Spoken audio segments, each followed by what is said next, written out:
Olá, bom dia! Pode chegar, seja muito bem-vindo. Nós estamos ao vivo, agora são 8 horas e 36 minutos pelo horário de Brasília. Vamos juntos começar o dia bem informados? Hoje temos notícias sobre política, eleições, economia e, claro, muita prestação de serviço. O jornal está recheado. Vamos aos destaques.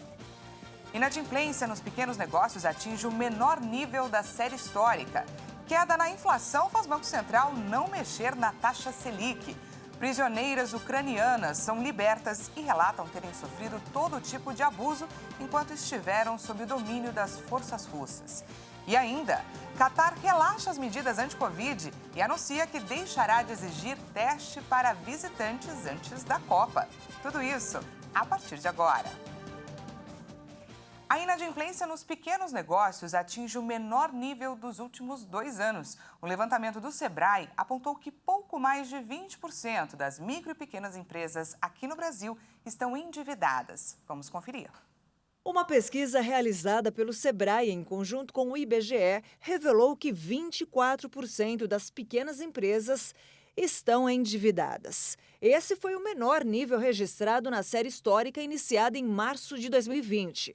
O Sebrae, que analisa o impacto da crise sobre os pequenos negócios, sobretudo em relação às dívidas, informou que a maior taxa de inadimplência aconteceu justamente no início da crise sanitária, entre maio e julho, quando ficou em 41%.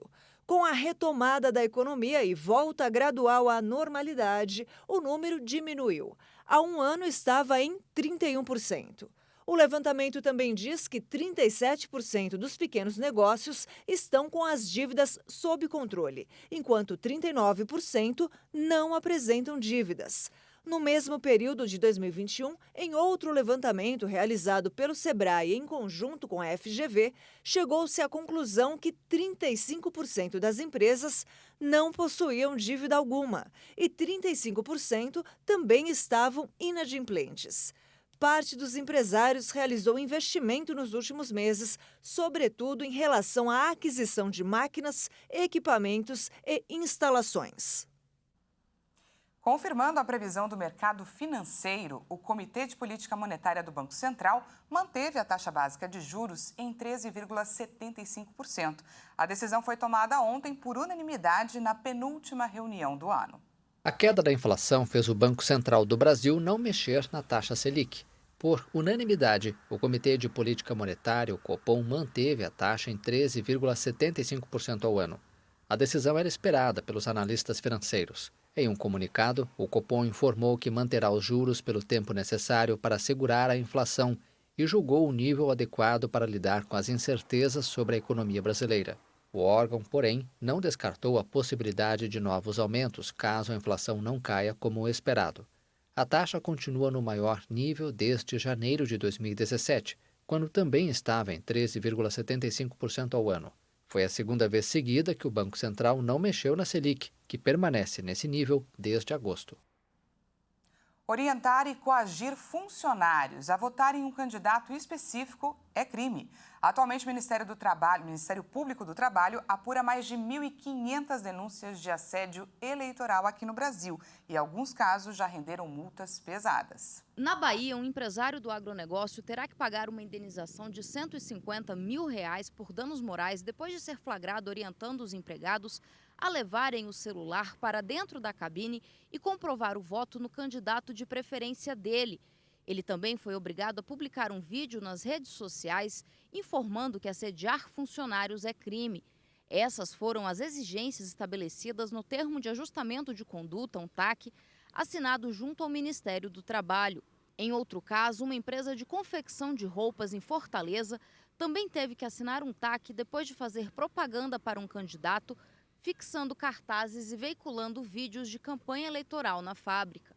E na Paraíba, o dono de uma rede de lojas de calçados de um shopping em João Pessoa teve que pagar multa e fazer uma retratação pública depois de enviar mensagens no grupo de funcionários com o objetivo de orientar o voto e coagir os trabalhadores. O assédio eleitoral não é uma prática distante da realidade brasileira, ela sempre esteve presente, desde a época do nosso coronelismo. Porém, ela agora se renova de uma forma muito clara no papel do empregador, obrigando o empregado a tomar partido e votar no seu candidato, sob pena de coação ou de algum constrangimento ou perda de benefício.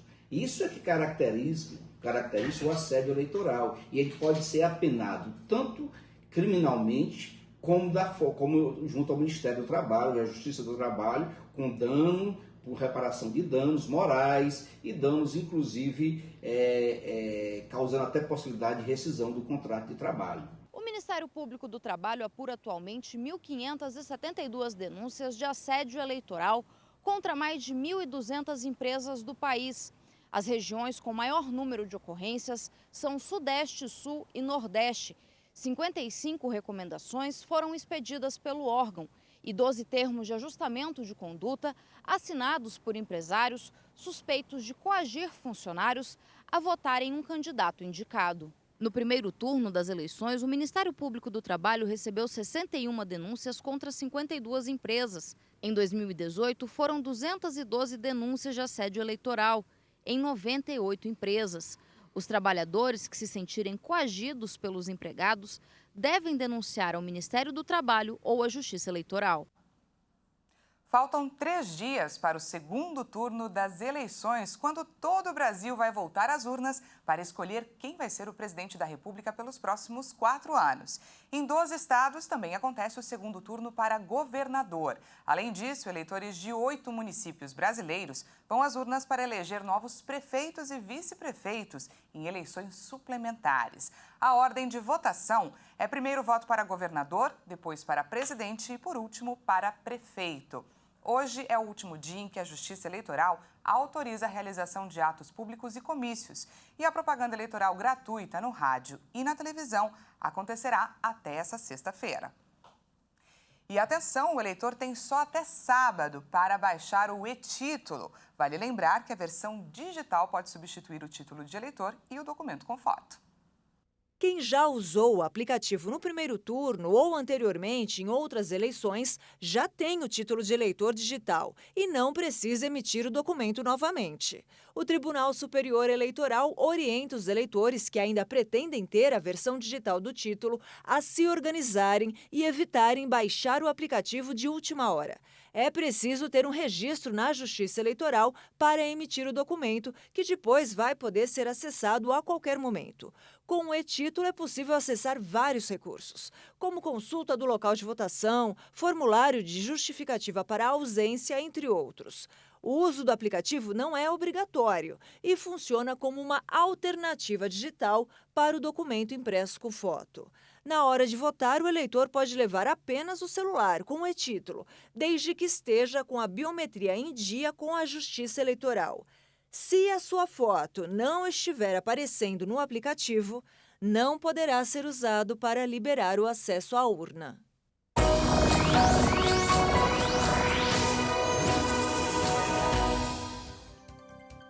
Chegou a hora da gente falar do tempo. Diversas áreas de instabilidade continuam a se formar no sul do país. De acordo com um alerta emitido pelo Instituto Nacional de Meteorologia, uma nova frente fria deve se deslocar do sul para outras regiões nos próximos dias, provocando, olha só, queda nas temperaturas. Nessa quinta-feira, muitos estados ainda devem enfrentar uma mistura de calorão com os temporais de fim de tarde. A gente confere agora como ficará o tempo hoje em algumas cidades do país. Vamos começar falando de Porto Alegre. Por enquanto, as temperaturas seguem altas por lá. A máxima prevista para hoje é de 28 graus, com possibilidade de chuva a qualquer hora do dia. Em Dourados, Mato Grosso do Sul, o tempo também vai ficar bem parecido. A máxima prevista para a região é de 29 graus, com chances de chuva e ventos fortes no finalzinho da tarde. Para finalizar, a gente fala, é claro, aqui de São Paulo. Vamos juntos dar uma olhada em como está o céu aqui na região central. Olha só, já é o segundo dia nessa semana que o céu está lindo. Azul, sem nenhuma nuvem. A cidade amanheceu com calorão, viu? Nesse momento, a capital paulista registra 21 graus e a máxima prevista para hoje é que ela chegue aos 32, muito quente mesmo. E veja a seguir, relatos de prisioneiras ucranianas após terem sido libertas das forças russas. E ainda, Catar relaxa as medidas anti-Covid e anuncia que deixará de exigir testes para visitantes antes da Copa. Nós voltamos já.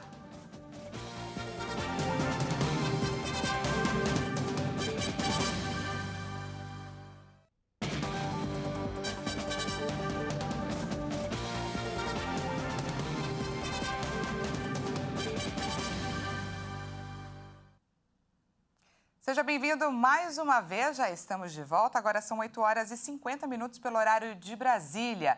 E voltamos para falar sobre saúde.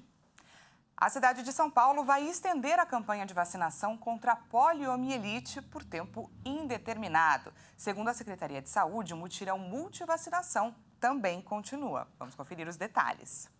A Secretaria Municipal da Saúde de São Paulo prorrogou por tempo indeterminado a campanha de vacinação contra a poliomielite e a multivacinação para crianças e adolescentes de 0 a 15 anos. A previsão era que a campanha terminasse neste domingo. Segundo a pasta, o objetivo é atualizar a situação vacinal e aumentar a cobertura para a polio e outras doenças, como meningocócicas, hepatites, rotavírus, febre amarela, sarampo, tétano e influenza. Desde o dia 8 de agosto, quando a campanha de multivacinação foi iniciada, até a última segunda-feira, a capital aplicou menos de 1,5 milhão de doses de vacinas. As campanhas visam ampliar as coberturas, que seguem abaixo do ideal. No caso da polio, a cobertura básica deste ano está em 79%. Com isso, a Secretaria recomenda aos pais e responsáveis levar os filhos. No destaque internacional, mais de 100 prisioneiras ucranianas que foram trocadas com Moscou na última semana relataram abusos russos. São histórias de fome, pressão psicológica, abuso físico, entre outras humilhações. Ucranianas libertadas em uma troca com a Rússia relataram nesta quarta-feira como foi a experiência como cativas nas mãos de forças de Moscou. Em Kiev, o grupo relatou celas lotadas, fome, pressão psicológica, abuso físico e humilhação.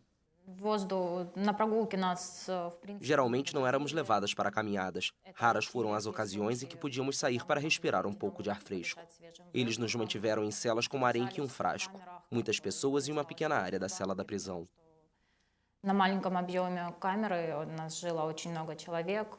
Вони відносились до нас як до зеків. Принижували. Fomos tratadas como condenadas. Eles nos humilharam e nos trataram mal. A pressão psicológica era substancial. Foi só por causa da nossa vontade de liberdade e porque queríamos voltar para casa que conseguimos segurar. Жага до волі, до того, щоб повернутися, ми тримались. У этих людей нет ничего святого. Вот вы спрашиваете по поводу еды. Были такие моменты, конечно, что мы просто не доедали. Essas pessoas não têm nada sagrado. Houve momentos em que não comemos o suficiente. O tratamento foi desumano. Eu não consigo nem falar sobre as agressões físicas, mas talvez eu consiga abordar isso mais tarde. Можно было бы, конечно, сказать, но сейчас я немножечко не готова говорить по отношению физического какого-то вмешательства. Возможно, скажу об этом немножечко позже. Entre as prisioneiras libertadas está Ludmila Guzeinova, presa em 2019 por separatistas pró-russos, acusada de fazer declarações pró-Kiev. Durante 3 anos sonhei com esse momento. Eu não sabia o que ia acontecer e o que eu faria, ou que emoções eu sentiria. Mas foi uma sensação esmagadora de felicidade. Sinto tanta felicidade por estar livre e de volta junto com o meu povo.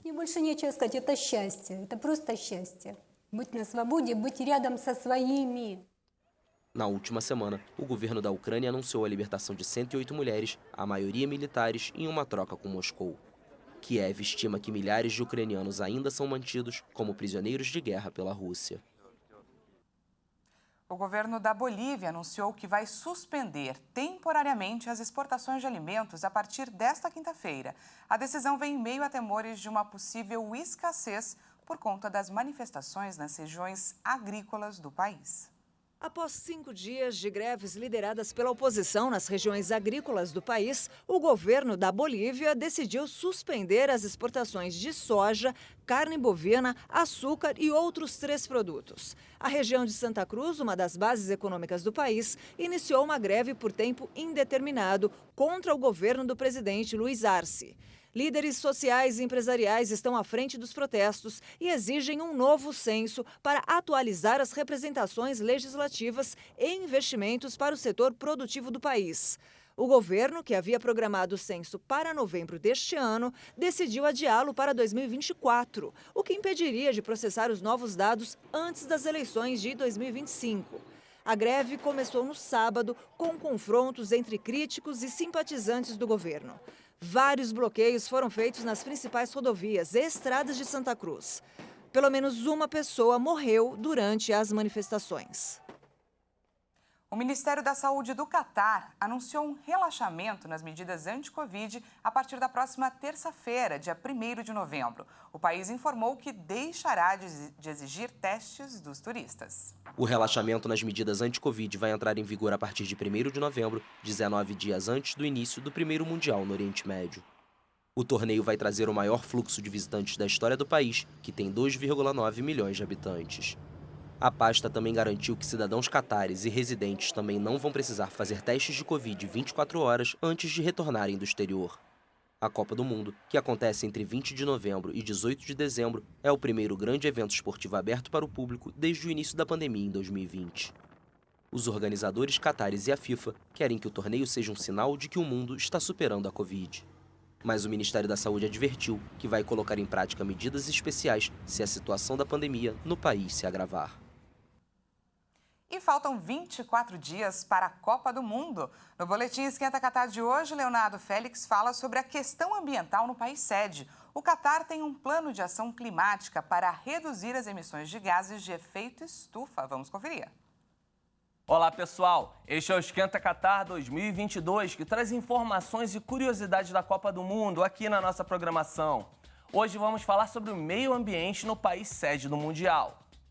Apesar de ser um país moderno e inovador, sempre lançando tendências para o mundo, o Catar é considerado um dos maiores poluentes do planeta. Isso se deve ao surgimento e desenvolvimento de metrópoles e áreas urbanas com enorme fluxo de veículos, além de vasto parque industrial no ramo do petróleo e gás natural. Com isso, o país planeja reduzir as emissões de gases do efeito estufa em 25% até 2030 e lançou um plano de ação dias antes da Conferência das Nações Unidas sobre Mudança do Clima, a COP26, realizada em novembro do ano passado em Glasgow, na Escócia. É isso aí, tá chegando a hora, faltam 24 dias para a Copa do Mundo Catar 2022. Essa edição fica por aqui. Muito obrigada pela sua companhia. Às 10 horas, Patrícia Velenic chega com mais informações para você. Uma ótima quinta-feira e até mais.